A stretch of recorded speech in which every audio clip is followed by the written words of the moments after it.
युद्ध की रणनीति को बदलने वाले ये दोनों खेमों के हथियार हैं। एक तरफ यूक्रेन के पास अटैक के लिए हाइमार्स, तो डिफेंस के लिए पैट्रियट और नैसम्स मिसाइल सिस्टम है।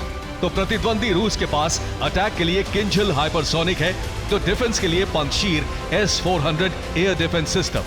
अब जंग की दशा और दिशा इन्हीं हथियारों से तय हो रही है।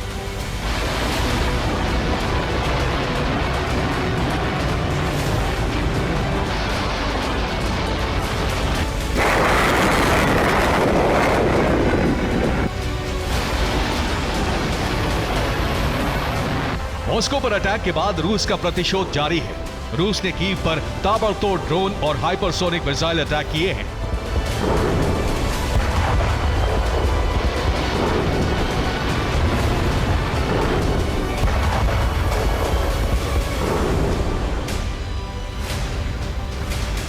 ज़ेलेंस्की सरकार भी पहले से जानती थी कि मॉस्को पर हमला करने का मतलब होगा कीव के विनाश को आमंत्रण देना, लेकिन विनाश से लड़ने की तैयारी पहले ही पूरी कर ली गई। 31 मई को कीव पर रूस ने मिसाइलों से हमला किया। यूक्रेन ने दावा किया कि पेट्रियट डिफेंस सिस्टम से रूस की मिसाइल गिरा दी गई। यूक्रेन 80% रूसी मिसाइलों को गिराने का दावा करता रहा है। यहाँ तक कि उसने किंजल हाइपरसोनिक मिसाइल को भी पेट्रियट से मार गिराने का दावा किया। 17 मई को यूक्रेन ने दावा किया कि उसके पैट्रियट डिफेंस सिस्टम ने रूस की हाइपरसोनिक मिसाइल किंजल को मार गिराया, लेकिन रूस ने दावा किया कि किंजल ने पैट्रियट मिसाइल सिस्टम को तबाह कर दिया। रूस के रक्षा मंत्रालय ने 17 मई को ऐलान किया कि यूक्रेन ने नहीं बल्कि रूस ने किंजल मिसाइल से कीव में तैनात अमेरिकी पैट्रियट को तबाह कर दिया है।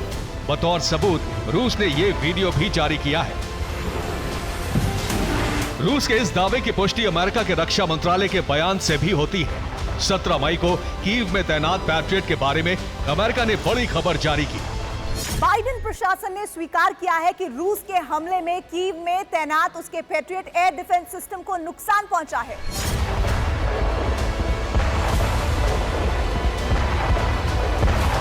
दरअसल यूक्रेन की जंग बीते 1.5 महीने में डिफेंस के साथ साथ अटैक में भी बदल गई है। यूक्रेन मॉस्को तक ड्रोन अटैक कर रहा है। अब वो रूस की मिसाइलों को इंटरसेप्ट करने का भी दावा करता रहता है। यूक्रेन के पास सबसे घातक अटैक वेपन है हाइमार्स। अमेरिका से मिला ये system guided multiple rocket launcher है। इसकी रेंज 80 किलोमीटर तक है। दूसरा अटैक आर्टिलरी वेपन है M270। इसकी रेंज 80 किलोमीटर तक है। तीसरा अटैक वेपन है UJ-22 ड्रोन। इसकी क्रूजिंग स्पीड 120 किलोमीटर प्रति घंटे है। इसकी रेंज है 800 किलोमीटर और मॉस्को पर इसी से अटैक किया गया।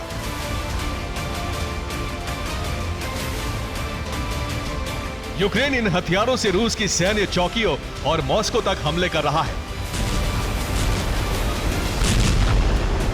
यूक्रेन की रेंज मॉस्को तक हो जाने के बाद रूस ने अपनी रणनीति अटैक के साथ साथ डिफेंसिव भी कर दी है।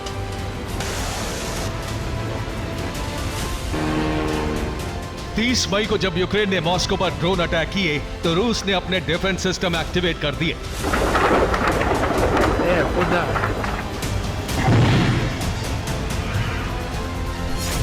राजधानी मॉस्को में मौजूद क्रेमलिन के करीब 30 किलोमीटर के दायरे में यूक्रेन के तमाम ड्रोन हमले हुए।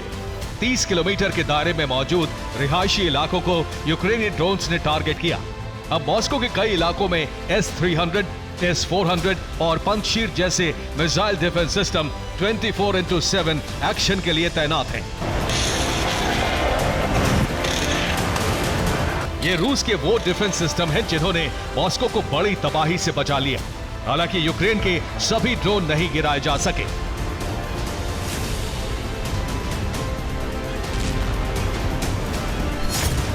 मॉस्को में तैनात Panjshir S-1 air defence system में एंटी एयरक्राफ्ट गन और मिसाइल लगी होती है। गन से 4 किलोमीटर दूर से ही टारगेट को ध्वस्त कर सकता है। मिसाइल से यह सिस्टम 1 किलोमीटर से 20 किलोमीटर की दूरी तक टारगेट को ध्वस्त कर देता है। ये 4 टारगेट पर एक साथ हमला कर सकता है। S-300 एयर डिफेंस सिस्टम में 4 एंटी एयरक्राफ्ट मिसाइल लगी होती हैं। इसकी रेंज 5 किलोमीटर से 150 किलोमीटर तक है। S-400 एयर डिफेंस सिस्टम में भी 4 एंटी एयरक्राफ्ट मिसाइल लगी होती है। इसकी रेंज 5 किलोमीटर से 250 किलोमीटर तक होती है। S-500 एयर डिफेंस सिस्टम में भी 4 एंटी एयरक्राफ्ट मिसाइल लगी होती है। इसकी रेंज 5 किलोमीटर से 600 किलोमीटर तक होती है। मॉस्को पर अटैक के बाद रूस ने कीव से बड़ा विनाशक बदला लेने का ऐलान कर दिया है और अब वो कीव पर ऐसे हमले कर रहा है जो रोके से ना रोक सकते हो।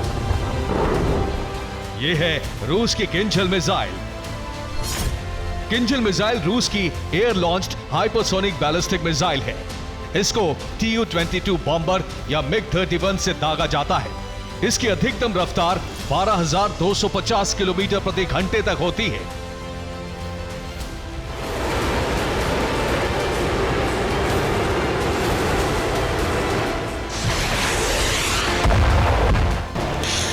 यूक्रेन ने इसी हाइपरसोनिक मिसाइल को पैट्रियट जैसे डिफेंस सिस्टम से गिराने का दावा किया था, जो गलत निकला। यूक्रेन को अमेरिका से 2 डिफेंस सिस्टम मिले हैं। ये है पैट्रियट और NASAMS defence system. Patriot defence system की रेंज 75 किलोमीटर है, जबकि NASAMS डिफेंस सिस्टम की रेंज 75 किलोमीटर है। लेकिन ये दोनों ही सिस्टम हाइपरसोनिक मिसाइल अटैक के सामने बेकार है।